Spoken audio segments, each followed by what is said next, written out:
¿Sabías que había un azul tan valioso que llegó a costar más que el oro? Sé que suena exagerado, pero es totalmente cierto. Y hoy, mientras te cuento su historia, haré mientras tanto una ilustración usando todas las tonalidades del color azul. ¿Qué por qué? Porque quiero que veas lo que significaba el color azul, no solo que te lo imagines. Y si te gusta esta idea, haremos lo mismo con el resto de colores. Déjamelo en los comentarios si te gusta esa idea. Y mientras la ilustración vaya tomando forma, te contaré cómo se descubrió, cómo se fabricaba, por qué era tan caro y por qué casi se consideraba sagrado. Y sí, tranquilidad, porque también te hablaré de la ilustración que he hecho para este vídeo. Lo primero, ¿de dónde salió este azul tan increíble del que hablamos? Pues para entenderlo tenemos que remontarnos muchísimo tiempo atrás, mucho antes del arte digital, el arte al óleo, incluso el arte del Renacimiento, comenzando por una piedra preciosa, el lapislázuli. Históricamente el lapislázuli siempre se ha cogido del mismo sitio y sinceramente no podía estar más lejos para un pintor europeo medieval, las minas del Saren Shah en Afganistán. Y aquí va la parte más interesante, y es que el lapislázuli no solo sirve para hacer este pigmento. Dentro de la piedra hay vetas doradas de pirita, zonas grises, zonas opacas, pero a lo que a nosotros realmente nos interesa es un componente que hay dentro de este mineral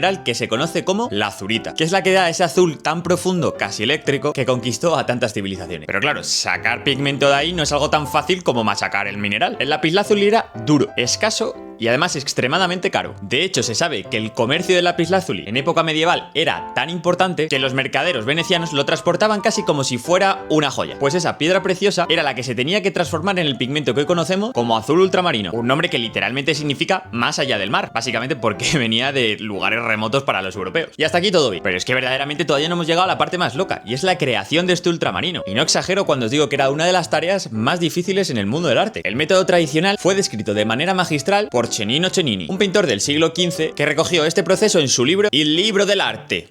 El libro del arte. Cennini explica que primero había que triturar la piedra durante horas, luego mezclarla que si con ceras, aceite, resinas, goma arábiga, amasarla como si fuera un pan literalmente, calentarla, enfriarla y filtrarla. Y así una y otra vez. Por su transporte y por su proceso, el azul ultramarino acabó asociado directamente al lujo, al poder y a lo sagrado. Pues no solo era bonito, sino que era caro, difícil de conseguir y además era rarísimo. Y se reservó para las partes más importantes de una obra. Si veías azul ultramarino en una obra, podías estar seguro que el pintor o el comitente, que es el que paga básicamente, había querido destacar algo muy especial. Y toda esa locura define el punto de partida del azul en la historia del arte. Después de entender lo carísimo que era obtener este azul ultramarino, podemos hacernos una idea perfectamente de lo que ocurrió justo cuando llegó a Europa. Es decir, que no se convirtió en un color más, sino en el color más sagrado, más preciado y más simbólico de toda la pintura medieval e incluso renacentista. Y es que los artistas empezaron a reservar este color para la figura más importante que se podía representar, al menos en la pintura religiosa, la Virgen. Y no solo era una cuestión estética, era un mensaje teológico, económico y espiritual, todo a la vez. ¿Pero por qué María? Porque en esas mentes darle a María el azul ultramarino era darle el color más importante que había en ese entonces y era una forma de reconocer su papel único. No era solo que el ultramarino fuera bello, sino que su precio le otorgaba casi una aura divina. Decir que no siempre se cumplía, pero que era lo que más podíamos llegar a ver. Además, muchos contratos de mecenas estaban clarísimos, y era que el manto de la Virgen se pintara con azul ultramarino. Y vemos ejemplos. Giotto, en la capilla Scrovegni, cubre los cielos y el manto de la Virgen con ese ultramarino vibrante, que no solo ilumina el espacio, sino que literalmente define la espiritualidad. Duccio, en su Maesta, vuelve a vestir a la Virgen con estos azules, resaltando su centralidad y autoridad espiritual. Y otro más conocido, Frangélico, en sus múltiples anunciaciones, envuelve a sus figuras en este azul para darles ese aura o esa atmósfera de pureza y sacralidad. Todo esto además hacía que el espectador, en cuanto viera la obra, se diera cuenta de qué era lo principal y más importante, que si la Virgen, que si el Cristo, que si los angelitos, convirtiendo además el azul en un color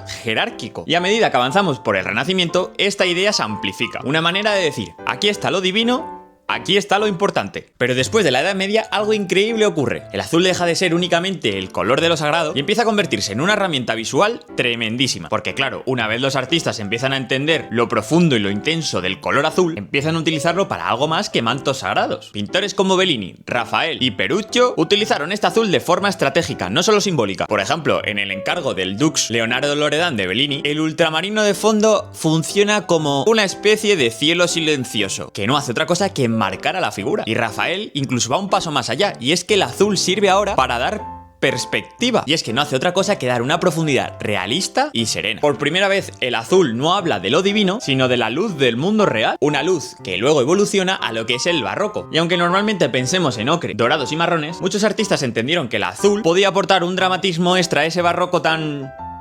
dramático. Ahora bien, llegamos al siglo XVII y aquí entra el maestro de lo cotidiano, Jan Vermeer, quien utilizaba ese color que daba vida a la Virgen en los vestidos de sus jóvenes como la joven de la perla o la mismísima lechera. Algo que por supuesto nos habla de cómo ha ido cambiando y concibiéndose el azul a lo largo de la historia. En otras palabras, el azul ya no es sagrado, sino revolucionario. Sin embargo, la historia del arte es muy grande y el azul vuelve a cambiar de significado cuando, por ejemplo, llegamos al romanticismo. Porque, por ejemplo, si en el Renacimiento servía para crear esa profundidad de la que acabamos de hablar, en el romanticismo se convierte en un color que nos habla de lo sublime. Ese concepto tan romántico que habla de la belleza, el miedo, la naturaleza, la insignificancia humana, todo a la vez. Y donde, por supuesto, el paisaje deja de ser un fondo y comienza a ser el protagonista. Y el azul, por supuesto, se convierte en el color perfecto para expresar esa sensación de inmensidad. El artista que mejor representa esta idea es Caspar David Friedrich, donde en obras como El monje enfrente al mar o El caminante sobre el mar de nubes, el azul transmite silencio, soledad, profundidad y esa conexión casi espiritual con la naturaleza. Pues Friedrich entendía que la naturaleza reflejaba el alma humana. Por eso sus azules son íntimos, fríos, suaves, no describen, sino que sienten. Pero si Friedrich expresa la quietud, William Turner representaba el movimiento, la luz, la tormenta, el caos sublime, famoso por estudios de cielo y mar, donde mezclaba el azul con veladuras de amarillo, blanco, gris, violeta. Es algo que para muchos críticos anticipaba la abstracción moderna. Por tanto, el color azul en el arte romántico adquiere ahora ese carácter introspectivo, perfecto para la melancolía, la serenidad. En otras palabras, el azul ya no está en manos de la Virgen, ahora está en ese cielo inmenso que te hace reflexionar sobre tu pequeñez. Pero claro, después del romanticismo, el color deja de ser solemne para convertirse en algo luminoso, vibrante y lleno de vida. Estamos ante el impresionismo, siglo XIX, y es que aquí ocurre algo que va a cambiar el color para siempre en la historia del arte. Y es que empiezan a pintar las sombras con azul. Puede parecer una tontería actualmente, pero es que en esa época era toda una revolución. Y básicamente porque la pintura de paisaje era ahora cuando estaba empezando a cobrar vida. Artistas como Renoir o Monet se dieron cuenta que las sombras no eran negras, sino que eran sombras frías, azuladas, especialmente, como os acabo de decir, en entornos al aire libre. Y esto lo vemos en obras como la Catedral de Rouen o incluso Los Nenúfares, donde podemos ver esas sombras, los reflejos del agua o partes del cielo donde el azul es el predominante. Y por supuesto no nos podemos ir sin hablar de ¿quién? De Van Gogh, este post-impresionista que no solo utilizaba el azul para representar la oscuridad, sino que lo utilizaba para representar su yo interior. En obras como La noche estrellada, Los cipreses o Campos nocturnos, el azul construye ese universo emocional. Noche, silencio, turbulencia, esperanza e incluso tristeza, pero todo a la vez. Es algo casi sinestésico. El azul suena, el azul vibra, el azul se mueve. Ahora, eso sí, muchos historiadores coinciden que a finales del siglo XIX y principios del XX, el azul se convierte en un símbolo emocional. Y aquí hay dos razones muy importantes. Cuando empiezan a surgir estas ideas sobre el subconsciente, sobre Freud, las ideas, los artistas comienzan a mirar hacia adentro. Y es que el azul, que ya era frío y silencioso, se vuelve el color perfecto para representar esos mundos interiores. Y es que ya hemos visto que Friedrich y Turner mostraron que el azul era capaz de expresar emociones. Pero es que los artistas modernos simplemente lo llevan al extremo, como todo. Y es que muchos teóricos del color señalan que en el imaginario occidental el azul se asocia a dos cosas completamente opuestas, la calma y la melancolía. Y es que puede ser tranquilizante y desgarrador, dependiendo únicamente de su matiz y su saturación. Algo que hace que el color azul en la modernidad empiece a usarse para representar soledad, evocar misterio, hablar de espiritualidad interior, para lo que te dé la gana, vaya. Y esto lo empezamos a ver en artistas como Gauguin, Munch, incluso simbolistas como Dillon Redon, que básicamente preparan el terreno para que alguien lleve el azul a su máximo extremo. Y ese artista va a ser Picasso.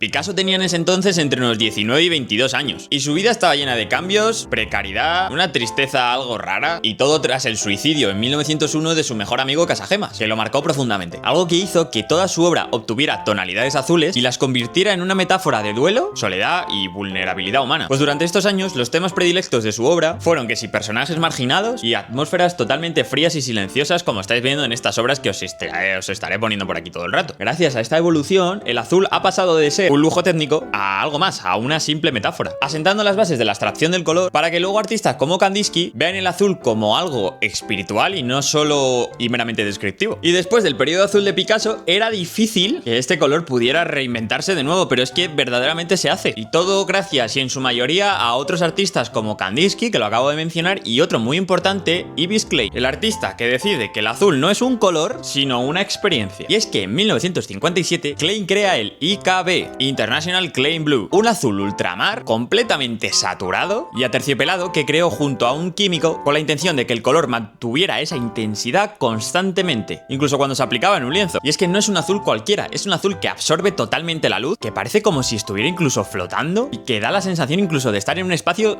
sin fin. Y a este punto de la historia, el azul ha hecho un viaje increíble, vamos, ya me gustaría a mí. Fue un lujo medieval, un símbolo religioso, luz en el Renacimiento, sublime en el romanticismo y atmósfera en el impresionismo, psicología con Van Gogh, emoción humana con Picasso, abstracción con Kandinsky e infinito con Klein. En pocas palabras, el azul se convirtió en uno de los lenguajes visuales más potentes de la historia del arte. Y yo he querido mostrarlo con esta ilustración, que como veis la he hecho completamente en tonalidades de azul. Para ello lo primero que hice fue hacer mi boceto en el cuaderno, y una vez hecho eso pasé la línea al digital. Por supuesto en azul. Y a partir de ahí me puse a aplicar color. Primero capas planas. Y poco a poco fui aplicando luces y sombras para crear volumen, básicamente. Y sí, aquí puede...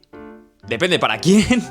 He hecho un poco trampas. Y es que apliqué su complementario para crear este tipo de luces, para crear este volumen. Y es que para mí es tan importante el color como su complementario. Y bueno, la idea que tengo con este vídeo es hacer una ilustración de cada color y contaros su historia, por supuesto. Para ello necesito que me digáis en los comentarios cuál queréis que sea el siguiente color y que compartáis este vídeo con todos vuestros amigos que les pueda molar el mundo del arte y así sigamos creciendo y conociendo más curiosidades sobre el mundo del arte. Esta ilustración contiene muchísimos más detalles que poco a poco iremos averiguando. Por ejemplo, ¿sabéis qué artista he estudiado para estos bocetos? Si lo sabes, déjamelo en los comentarios y en el siguiente vídeo diré quiénes lo habéis acertado. Yo soy Besi, espero que os haya gustado muchísimo este vídeo, dale like, comparte y nos vemos en el siguiente. Chao.